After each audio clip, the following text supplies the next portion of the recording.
It's Joycelyn Wells with Joy Exposed. And let me tell you, it's been a fucking minute. I know, I know. I'm struggling. Like, I've been in this place in my mind. It's not fucking healthy. Like, it has not been good. And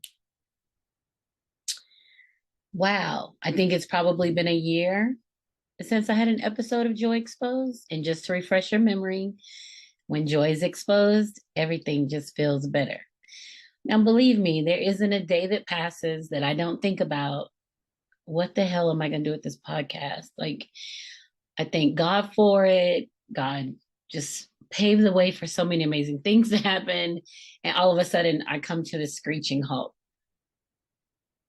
But I'm here now. So we're going to see what 30 minutes gets us. Of course, I'm going to have to reformat and restructure because people aren't listening to an hour anymore, right? So I'm going to look at 30 minutes. We're going to see how we get there today. If we can do 30 minutes and what we're going to talk about. So, how we kick it off every time, 3 cheers of joy, 3 moments of self celebration that have nothing to do with anybody else but you.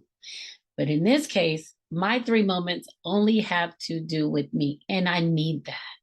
I don't know about you guys, but sometimes I need to remind myself that throughout my days, good shit is happening.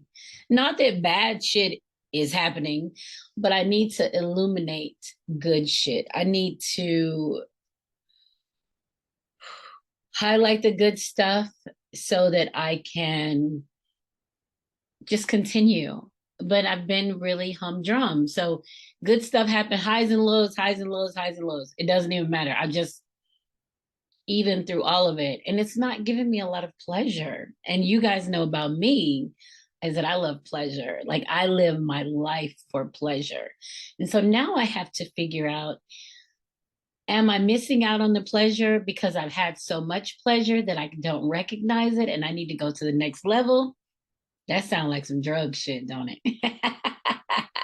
That sounds like some straight, like, well, I started using this and then I used this and I was looking for more, so I did this. So we're not doing any drug stuff though, because I got some addictive personalities. So I know that I would be on some drugs if I were doing some drugs. But let's focus on 3 cheers of joy.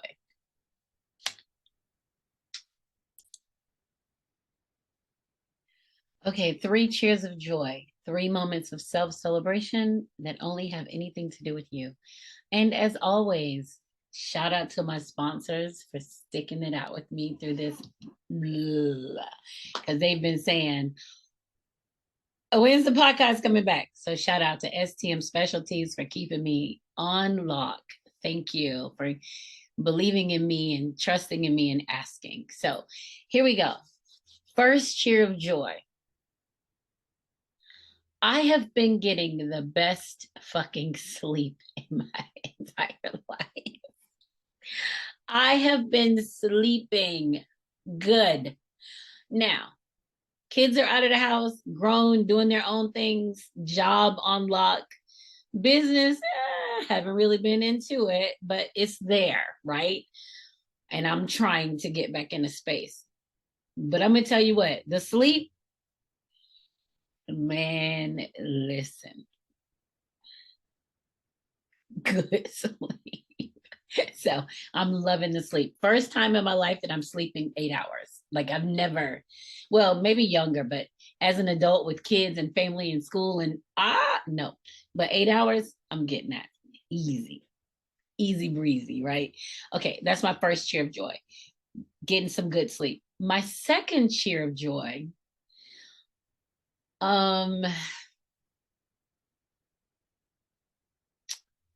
here, I'm doing my podcast.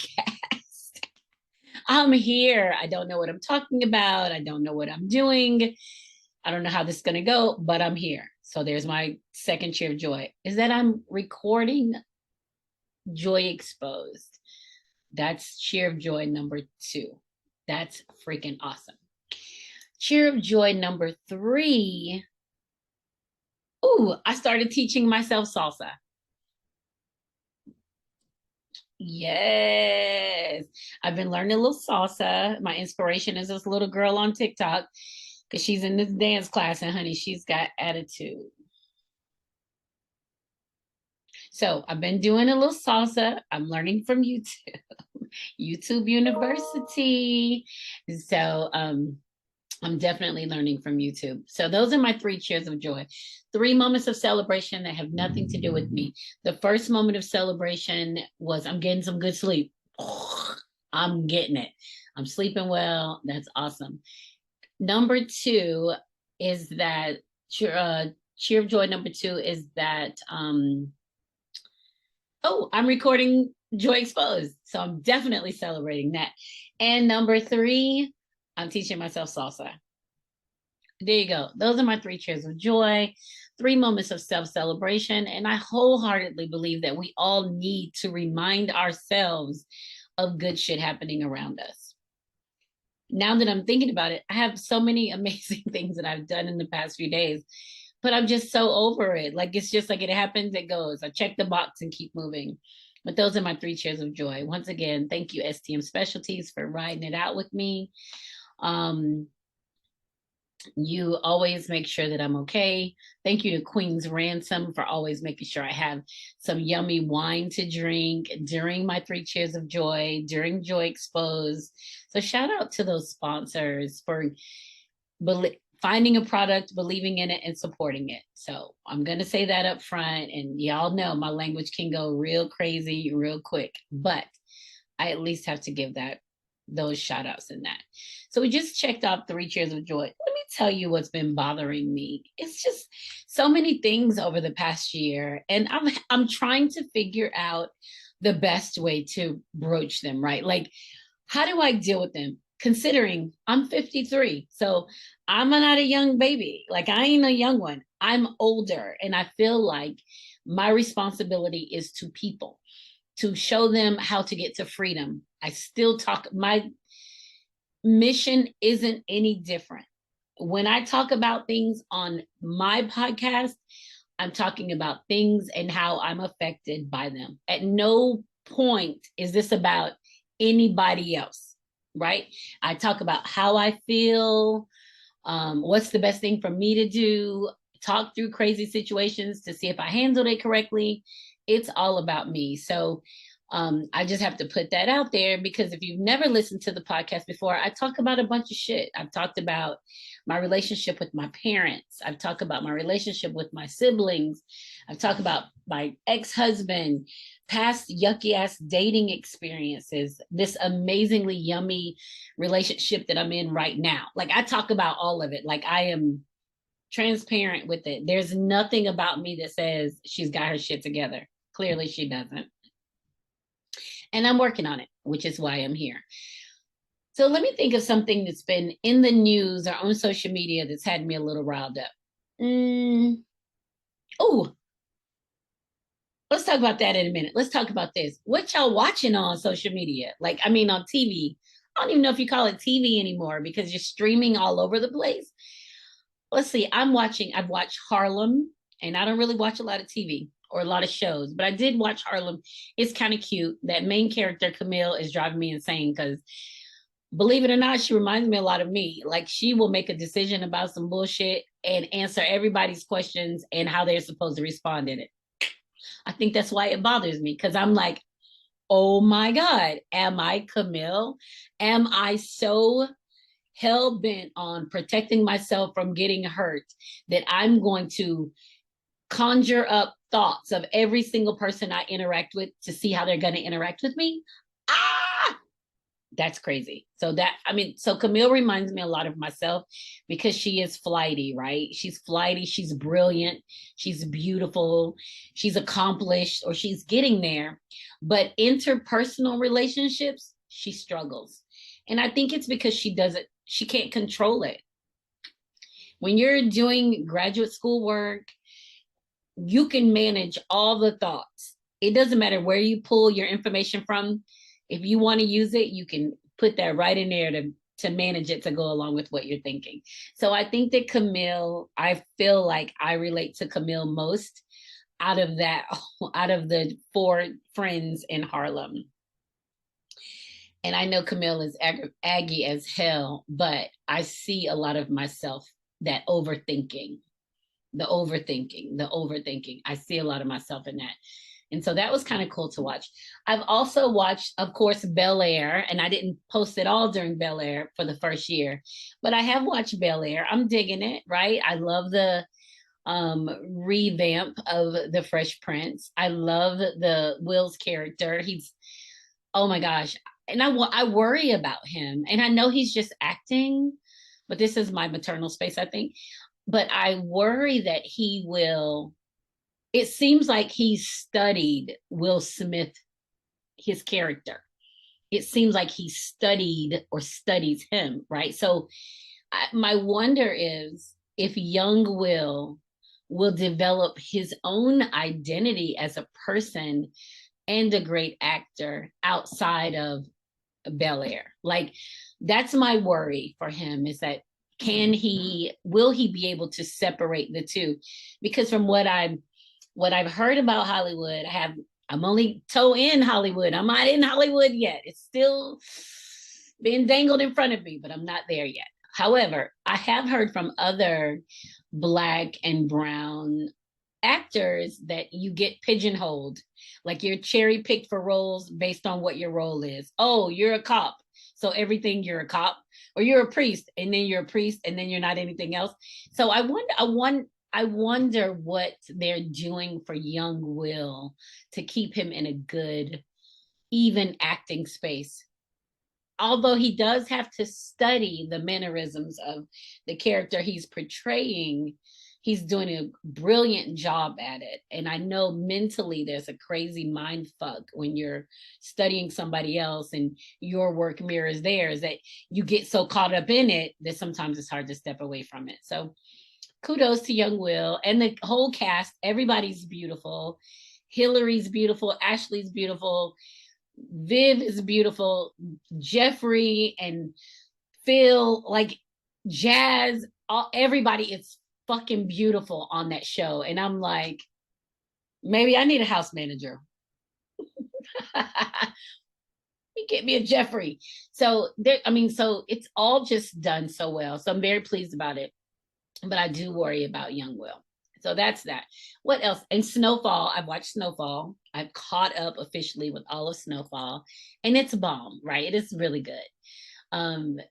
The Damson Idris, that main character, oh my God. He is such a calm ass boss. Like that's how I imagine I'd be if I were running a drug cartel. I'd be so chill, right? And just dealing with all of the pieces of the game, moving them around, and then losing my shit when they start moving on their own. So Snowfall is dope. So I am definitely enjoying Snowfall. Let's see, one more thing I'll share real quick. I got to watch this show called The Menu. I think it's on HBO. It's crazy as fuck. Watch it. I'm not gonna say whether it's good or bad. All I'm gonna say is it's crazy as fuck. So have at it. You know, what do you want to, you have to decide for yourself if that's the route you're trying to go. But honey, The Menu was bizarre, but it's worth watching. So that's that. I usually don't review movies and shows and stuff, but I just felt like, why not? I've been watching. Listen, if I haven't been here with y'all doing the podcast, trust and believe, I have been watching a lot of damn TV. More than I could ever imagine in my lifetime, because I'm not a big TV person, but it just drowns out, right? Just the thoughts, blah, blah, blah, blah, blah. So I've been watching a lot of TV. But anyway, so that's that. So what else? What's happening in social media? Oh, I still see motherfuckers trying to get in a relationship, trying to figure out why women this, why men this, why if he did this, why she didn't do this, da da da da da da da da. Yeah, it fucking sucks. Dating sucks. But dating doesn't suck because dating sucks. Dating sucks because we know so little about ourselves, right? So people want to meet somebody and that person do or be everything. It ain't about them. Seriously, fuck them. It's about you. How much of you do you know to say, I'm ready to go and be in a relationship? Because most of the time, when there's a problem in a relationship, it's because somebody has either stopped doing what they were doing and they were just doing it to get a pass, or somebody started doing some shit that they weren't doing because they weren't doing it because they were trying to get a pass. They're trying to get in the relationship. So the problem isn't other people in the relationships. The problem is you. I had the best time dating when I gave myself permission to be me. I'm fun. I'm loud. I'm busy. I have a great time. So to me, of course, I'm a 10. I'm winning all that, all the categories. I'm amazing. I'm brilliant. I'm beautiful. Give me all that. But I could still meet men that I would be like, how the hell did I get here? And I'm out. It wasn't about them. It was about me allowing myself to go in a situation, but trusting myself to know when to get the hell on. So we have to think about that. That conversation goes on every day. Blah, blah, blah, blah, blah, blah, blah. And maybe it's the young people because they're still trying to navigate these relationship streets, baby. They learn it every day. And we'll say, I've said it. I've done everything I could do. I've tried to make you happy. I've done all of that. I've cried the tears. I've shed the snot. I've begged. I've pleaded. I've done all of that. But in my eyes now, looking back, that wasn't the motherfucker for me. It was that was my issue. It wasn't even their issue because guess what? All these years later, they're still the same motherfucker today. They weren't gonna change for me. Why?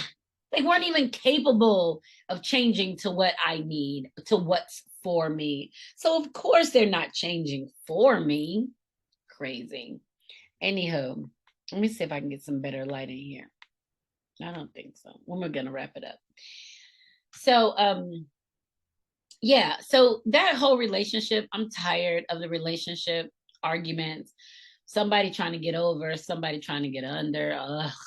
It's exhausting because the thing that you have to remember going into, even in the relationship with yourself, is that I am valuable and I deserve goodness. That's not even too hard to say. It's not some long affirmation. I am valuable and I deserve. That's it. Like we have to remember that. So when you're in a situation and you think somebody has something greater than you or better than you or whatever, you don't know what their situation is. So you can't make that judgment and you're shooting your ball, you're shooting your own self pretty low. They're not going to become what you need. You can't even see them for who they are. The only way you're going to be able to see them for who they are is to see yourself for who you are. Tell yourself the truth about all the shit around you. And when you walk into relationships with men and women and you allow yourself to be vulnerable, you allowed it, not them tricking you into it. You allowed yourself to be vulnerable and you did. And if you lived through it and it was amazing, yeah. And if you went through it and that shit sucked, gotta do better. It ain't them. Gotta do better. We're in control and responsible for ourselves. So yeah, those posts, still the relationship posts, I don't even like to read them anymore because it's just like, you guys are, what the hell is going on that you can't even consider loving yourself first before you're even capable of loving somebody else? Because the more love you give somebody else that you're taking away from loving you, the more resentment you will have because you believe there's something they should be doing for you. That's not how love works. Love is free, right? It's unconditional. God gave that to us. That's how love exists. But when we're trying to keep tabs on who's loving who more, and if I do this, then this and this, we cannot predict human nature. We know what we want, but we don't like to be manipulated. So that means we shouldn't enjoy manipulating either. I've had to learn it and go through all of that. So yeah, those relationship posts on Facebook, honey, they ride me wrong. But people trying to learn, people trying to figure it out. But everybody in those, every single person is screaming, don't hurt me again. Don't hurt me again. Don't hurt me again.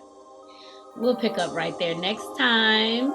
It's Joycelyn Wells with Joy Exposed. And remember, when joy is exposed,